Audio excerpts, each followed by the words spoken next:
Bonjour tout le monde, deuxième journée de CES. Donc hier, on n'a pas pu prendre trop d'images parce qu'il y avait de la pluie. Donc ça faisait 2 jours de pluie complète à Vegas, c'est presque du jamais vu. Donc c'était difficile un peu de trimballer les équipements. À l'extérieur, hier ici, il y avait personne parce que justement, c'était pas fait pour ça, c'était pas préparé. On parlait avec des gens des locaux puis ils nous disaient que ça faisait des années qu'ils n'avaient jamais vu ça. 2 jours de pluie, habituellement c'est 2 minutes. Donc aujourd'hui, on fait le plein d'énergie, on fait le plein de soleil, on se promène autour, on est le mercredi, CES. On va aller voir différents gadgets aujourd'hui, donc on va essayer de sortir les must, les trucs qui nous ont le plus intéressés, puis on va vous les présenter. Donc, on va rentrer ici. Ici, on est au North Hall du Convention Center de Las Vegas. On est au stand d'NVIDIA en ce moment. Donc, NVIDIA est vraiment rendu, on va dire, un joueur très important dans les véhicules automatisés, donc la conduite automatique, l'automatisation qu'on va appeler. Donc, cette conduite-là qui se fait tout seul, c'est contrôlé par des ordinateurs, par des chips, et ils viennent de présenter plutôt une nouvelle chip qui s'appelle le Xavier. Donc, ce chip-là, dans le fond, ce qui va permettre, c'est qu'on va en utiliser deux, on va être capable d'avoir une conduite qui va être level 5 au niveau de tout le côté automatisé de tout ça. Pour vous donner une comparaison, la Tesla, en ce moment, l'autopilot, c'est un level 2. Donc, ils pensent aller vers le level 4, ils n'auront pas le choix bientôt. Et par rapport à Audi, là, a déjà de la conduite automatisée, par exemple, dans le modèle A8, c'est du level 3. Donc, d'annoncer comme ça une chip qui va être capable de faire du level 5, c'est vraiment le niveau absolu, si on veut, au niveau de l'automatisation de la conduite. Donc, on aurait vraiment un véhicule qui serait capable de se conduire tout seul et de vraiment offrir aux conducteurs une sécurité qui n'existe pas en ce moment. Donc, très belle annonce d'NVIDIA. Ils ont annoncé la chip il y a 2 jours. On a toute la présentation derrière nous. Donc, on espère, dans les prochaines années, voir cette chip-là qui va, dans le fond, pouvoir être de plus en plus dans différents véhicules parce que NVIDIA fait un peu office de joueur third-party dans cette industrie-là. Donc, ça va lui permettre de jouer avec différents manufacturiers, différentes marques de voitures. Donc, on devrait avoir de plus en plus des véhicules avec cette autonomie-là de Level 5, ce qui va devenir de plus en plus spectaculaire. Donc, on est au stand de Merge en ce moment avec le 6DoF Blaster. Donc, qu'est-ce que c'est? C'est un fusil de réalité virtuelle. Donc, ça permet de mettre son téléphone, son iPhone, son téléphone Android sur la plateforme. Donc, c'est vraiment un socle en forme de fusil. Et ça nous fait rentrer dans un univers virtuel où est-ce qu'on va faire des combats. C'est vraiment une expérience qui est géniale. C'est fluide, c'est le fun. Il y a différents boutons sur le blaster, donc on peut vraiment avoir différentes options dans le jeu. Ça prend tous vos mouvements, donc de gauche à droite, d'en haut en bas. Vous pouvez marcher, vous déplacer de gauche à droite. Donc ça, c'est vraiment génial. On n'avait pas ces expériences-là dans les dernières années parce qu'au niveau des mobiles, on n'avait jamais la bonne puissance.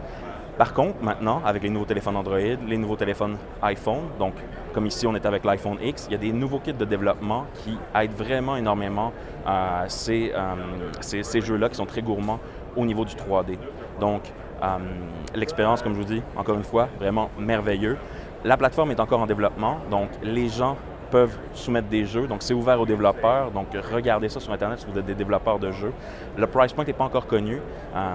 On espère, s'ils sont capables de vraiment arriver avec une plateforme qui va être autour de 100$ et moins, je pense qu'on a quelque chose qui serait vraiment merveilleux, qu'on pourrait utiliser dans les parties, dans des soirées, pour vraiment avoir beaucoup de fun entre amis avec quelque chose du genre. On est au stand de Razer en ce moment. On vient de voir le projet Linda. Donc, c'est quoi le projet Linda?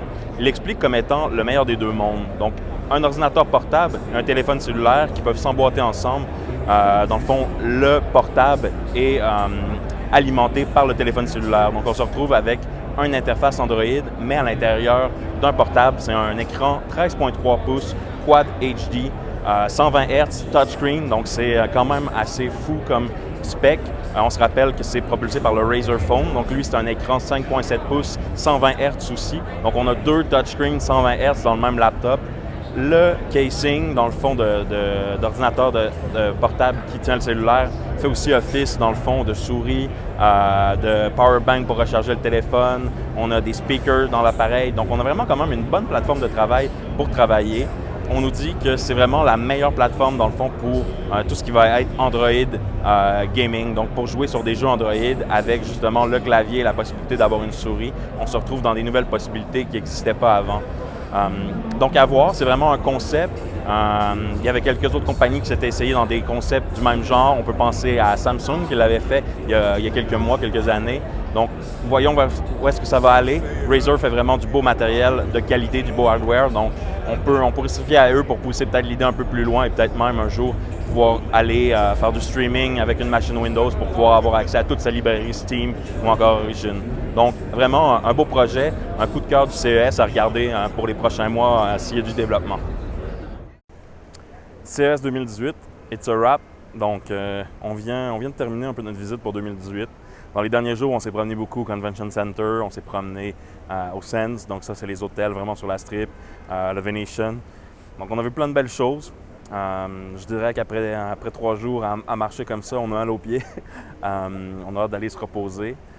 Je dirais qu'on pourrait wrapper le CES 2018 en disant qu'il n'y a pas de grosse innovation, de révolution qui a eu lieu cette année. C'est vraiment une continuation des technologies qui existaient déjà. Donc, on va avoir des meilleurs outils, des meilleurs produits, mais il n'y a rien qui n'a complètement défoncé tout. Il n'y avait pas de grande nouveauté, dans d'autres mots.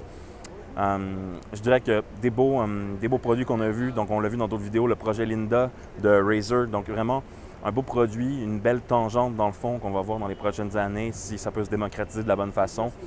NVIDIA avec son chip Xavier.